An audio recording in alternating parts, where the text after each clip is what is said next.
Hello friends, நான் உங்கள் சுருராஜி பேசுகிறேன். என்னுடைய கதைகளெல்லாம் நீங்கள் ஒரு பாகமாக கேட்டுக்கிட்டே வந்திருப்பீங்க. கேளுங்க கேட்டுக்கிட்டே இருங்க. இது சுருராஜியின் கதை சொல்லும் நேரம். நான் இப்போது அர்ஜுனனின் தீர்ப்பு அப்படின்ற நாவலிருந்து 8 பாகம் சொல்லியிருக்கேன். இது 9வது பாகம். ஒவ்வொரு வாரமும் ஒவ்வொரு பாகத்திலும் இருக்கிறத நான் உங்களுக்கு ஒரு முறை சொல்லிவிட்டு அதுக்கப்புறமா என்னுடைய கதையை சொல்ல தொடங்குறேன். நேற்று அது மாதிரி தான் நான் உங்ககிட்ட சொல்லியிருந்தேன். இப்போது தினமும் அந்த மாதிரி சொன்னால் உங்களுக்கு வெறுப்பாயிடும். அதனால் வாரத்தில் ஒரு நாள் மட்டும் ரீப்ளேஸ் பண்ணுறேன். நான் ஒரு வாரமும் ஒவ்வொரு பகுதியாக உங்களுக்கு என்ன கதை நடந்தது அப்படின்றத நான் வாரத்தில் ஒரு நாள் மட்டும் உங்களுக்கு ரீப்ளேஸ் பண்ணுறேன். சரிங்களா? நீங்கள் தினமும் என்னுடைய கதையை கேளுங்க கேட்டுக்கிட்டே இருங்க. இது சுருராஜியின் கதை சொல்லும் நேரம். இப்போது அர்ஜுனனின் தீர்ப்பு என்ற நாவலிலிருந்து 9வது பாகம் நான் இன்னைக்கு உங்களுக்கு சொல்ல போகிறேன். அர்ஜுன் தனது அடுத்த கட்ட நடவடிக்கையாக 3வதாக இறந்து போனான் இல்லையா, ஒரு கல்லூரி மாணவன். அந்த கல்லூரி மாணவன் உதயமூர்த்தியோட நண்பர்களை போய் மறுபடியும் போய் விசாரிக்க ஆரம்பித்தான். அவங்களும் உதயமூர்த்திக்கு யாரும் விரோதிங்களாக இல்லை சார், அவன் ரொம்ப நல்ல பையன் அப்படின்னு தான் அவனுக்கு சர்டிஃபிகேட் கொடுத்தாங்க. திரும்ப துருவி அர்ஜுன் கேட்டதில் ஒருத்த மட்டும், சார் எனக்கு இப்போ தான் ஞாபகம் வருது, உதயமூர்த்தி கொஞ்ச நாளாகவே ஒரு மாதிரி பயந்தவன் மாதிரி இருந்தான். நான் என்னடா ஏன்டா இப்படி இருக்க அப்படின்னு நான் உதயா கிட்ட கேட்டதுக்கு, 2 வருஷத்துக்கு முன்னாடி நான் ஒரு தப்பு பண்ணிட்டேன், அந்த தப்பை நினச்சி நான் இப்போ ரொம்பவும் வருத்தப்படுறேன் அப்படின்னு சொன்னான் என்று அந்த மாணவன் கூறிய தகவல் மூலமாக அர்ஜுன் தனக்கு ஏதோ ஆதாரம் கிடைக்குதுன்னு நினச்சிக்கிட்டு திரும்பவும் அவங்கிட்ட சில கேள்விகளை கேட்டு தெரிஞ்சுக்கிறான். அதுக்கப்புறமா அந்த பையன்கிட்ட இருந்து பேசிட்டு ரோட்டில் வண்டி எடுத்துகிட்டு வரும்போது பஸ் ஸ்டாண்டில் அவந்திகா நின்றுட்டுருக்கத பார்த்தான். உடனே வண்டியை நிறுத்திட்டு எதிர்த்தாப்பில் இருக்கிற பஸ் ஸ்டாண்டில் இருக்கிற அவந்திகா கிட்டே போயிட்டு, என்ன மேடம் ரொம்ப நேரமாக பஸ்ஸுக்காக வெயிட் பண்ணுறீங்க போல இருக்கு அப்படின்னு அர்ஜுன் கேட்டான். அவளும் அர்ஜுனனை பார்த்துட்டு, ஆமாம் சார், நான் போகிற பஸ்ஸு இன்னும் எனக்கு வரலை அப்படின்னு சொன்னான்.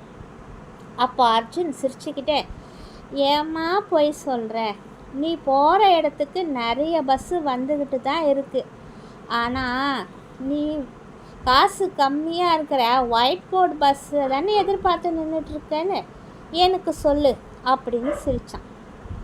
அவளும் அர்ஜுனனை முறைச்சிட்டு, சார் எனக்கு எந்த பஸ்ஸில் போகணும்னு தெரியும், நீங்கள் ஒன்றும் என்கிட்ட வந்து இந்த மாதிரி என்ன கிண்டல் பண்ண வேண்டாம் அப்படின்னு கோவப்பட்டான்.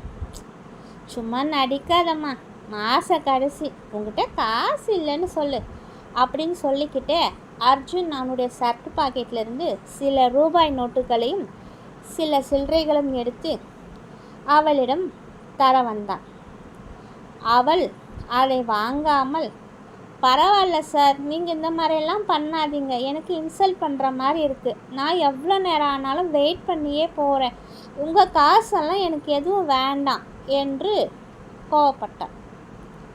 உடனே, அட இருமா, நீ பாட்டுக்கு எங்கள் அம்மா மாதிரியே பேசிக்கிட்டு போகாத, இது ஒன்றும் என் காசு இல்லை, இது உன்னுடைய காசு, அன்றைக்கி மெடிக்கல் கடையில் நீ காசு வச்சுட்டு மிச்ச காசை வாங்காமல் வந்துட்டேன், அந்த மெடிக்கல் கடைக்காரங்கிட்ட இருந்து தான் நான் காசு வாங்கிட்டு வந்து அந்த காசை தான் இப்போ நான் உன் கையில் கொடுக்குறேன், எனக்கு எதுக்கு உன் காசு, இந்தா உன்னுடைய காசை நீயே வச்சுக்கோ அப்படின்னு வலுக்கட்டாயமாக அவந்திகாவின் கைகளை பிடித்து அவளுடைய பணத்தை அவள் கைகளில் தந்தான் அர்ஜுன். அது அவளுடைய பணம் என்று தெரிந்ததனால் அவந்திகாவும் எதுவும் பேசாமல் தேங்க்ஸ் சார் என்று கூறி வாங்கி கொண்ட அடுத்த செகண்டே அப்போது வந்த ஒரு பஸ்ஸில் ஏறி சென்று உள்ளே ஜன்னல் ஓரத்தில் அமர்ந்து கொண்டாள். அர்ஜுனும் அவளை பார்த்து கொண்டே கையை ஆட்டினான். அவளும் அர்ஜுனனை பார்த்துவிட்டு முகத்தை திருப்பி கொண்டு பஸ்ஸில் போனாள். அப்போது திடீரென்று ஒரு குரல், அர்ஜுன் என்ற குரலை கேட்டவுடன், அடாடா, இது கமிஷனர் சாரின் குரல் ஆச்சே என்று திகைத்து கொண்டே திரும்பி பார்த்தான். எதிர் சைடில் அவனுடைய பைக்கு கிட்ட ஒரு ஜீப்பு வந்து நின்று இருக்க, அந்த ஜீப்பில் கமிஷனர் அறிவானந்தம் இருந்தார்.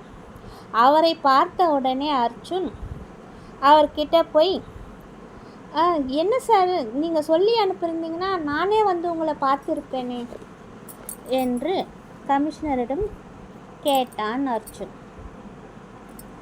இல்லை அர்ஜுன், உங்ககிட்ட நான் கொஞ்சம் அவசரமாக பேசணும், அதனால தான் உன்னை தேடி நான் வந்தேன். என்னோட வண்டியில் நீ ஏறு என்றார் கமிஷனர். அவனும் எதுவும் பேசாமல் கமிஷனர் சாரோட பக்கத்து ஜீப்பில் போய் ஏறி உக்காந்தான். பக்கத்தில் இருந்த கான்ஸ்டபிள் கிட்ட, அர்ஜுன் வண்டியை எடுத்துக்கிட்டு என் வண்டி பின்னாடியே ஓட்டிக்கிட்டு வா அப்படின்னு கமிஷனர் சொல்ல, கான்ஸ்டபிளும் அர்ஜுனோட வண்டியை எடுத்துக்கிட்டு ஜீப்பு பின்னாடியே ஓட்டிக்கிட்டு வந்தார்.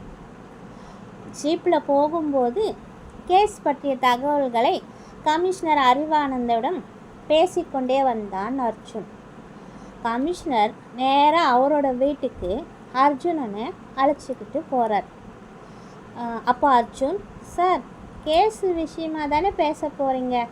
அதை தான் வண்டியில் வரும்போதே நான் உங்ககிட்ட எல்லாத்தையும் டீட்டெயிலாக சொல்லிட்டேனே, இப்போது எதுக்கு உங்கள் வீட்டுக்கு என்னை கூட்டிகிட்டு போகிறீங்க அப்படின்னு ஒரு தயக்கத்தோடு கேட்டான். இங்கே பார் அர்ஜுன், உன்கிட்ட எனக்கு கொஞ்சம் பர்சனல் விஷயமா பேசணும், அதனால தான் உன்னை என் வீட்டுக்குள்ளே நான் கூப்பிட்றேன், வா அப்படின்னு கமிஷனர் சொன்ன உடனே அர்ஜுனுக்கு எதுவும் புரியல. அவரையே குழப்பமாக பார்த்தான். உள்ளே அழைச்சிட்டு போய் அவரை உட்கார வச்சுட்டு கமிஷனர் அர்ஜுன்கிட்ட,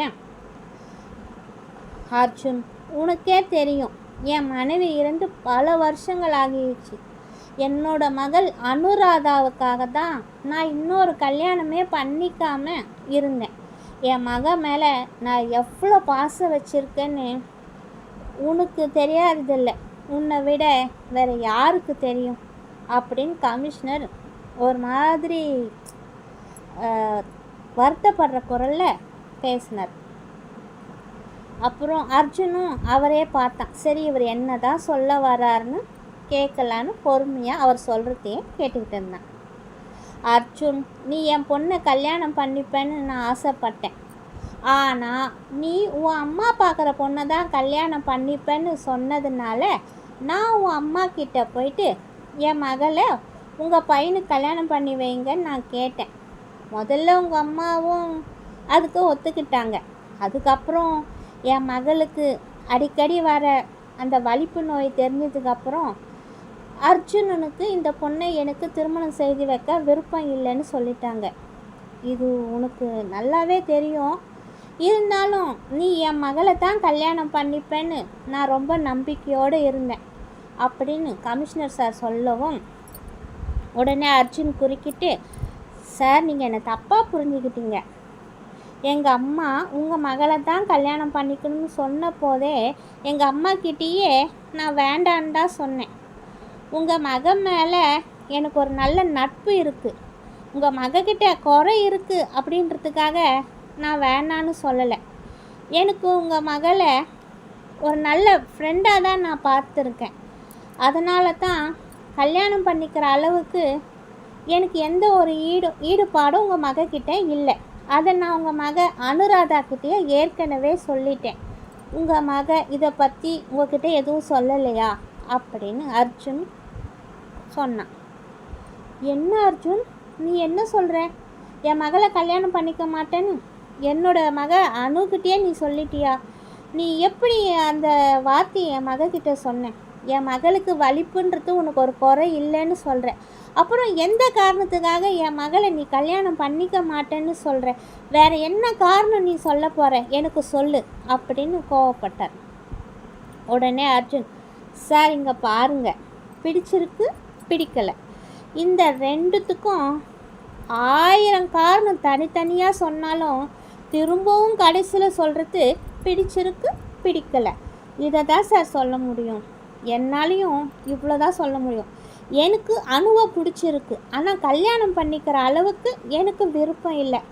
அவ்வளோதான், நான் இதுக்கெல்லாம் உங்ககிட்ட காரணம் சொல்ல வேண்டிய அவசியம் இல்லை அப்படின்னு அர்ஜுன் சொன்னான். கமிஷனர் சார் கோவம் வந்துடுச்சு. அர்ஜுன் என்று கோவப்பட்டு கத்திக்கொண்டே எழுந்தபோது, அப்பா ஒரு நிமிஷம் என்று அனுராதா மேலே மாடியிலிருந்து கீழே இறங்கி வந்தாள்.